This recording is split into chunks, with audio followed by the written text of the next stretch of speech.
Malabar Devaswom board Palakkad division area committee ചെയർമാന്റെയും അംഗങ്ങളുടെയും സത്യപ്രതിജ്ഞാ ചടങ്ങ് കണ്ണാടിയിൽ നടന്നു.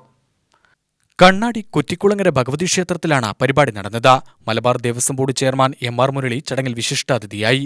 ഓരോ ക്ഷേത്രങ്ങളെയും അടിസ്ഥാനമാക്കിയുള്ള ക്ഷേത്രം ട്രസ്റ്റി ബോർഡുകൾ, ക്ഷേത്രത്തിന്റെ ഭരണ നിർവഹണത്തിന് വേണ്ടിയുള്ള ചുമതലപ്പെടുത്തപ്പെട്ട സമിതികൾ,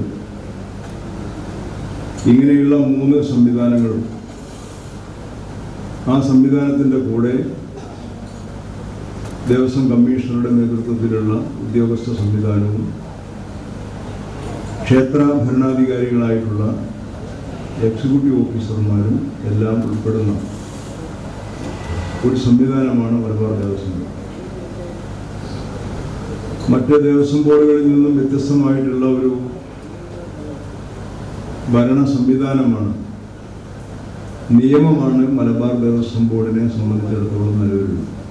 മലബാർ ദേവസ്വം ബോർഡ് അംഗങ്ങളായ V Krishnankutty, A Ramaswamy, commissioner TC. Biju, area committee മുൻ chairman PK. Gangadharan, Vallur Ramakrishnan, managing trustee KM. Vasanthakumari, trustee board പ്രതിനിധി പി. ഉണ്ണികൃഷ്ണൻ എന്നിവർ പ്രസംഗിച്ചു. Devaswom board assistant commissioner R. Venugopalan സ്വാഗതവും കണ്ണാടി കുറ്റിക്കുളങ്ങര ഭഗവതി ക്ഷേത്രം എക്സിക്യൂട്ടീവ് ഓഫീസർ കെ.പി. സുരേന്ദ്രൻ നന്ദിയും പറഞ്ഞു. UTV news, Palakkad.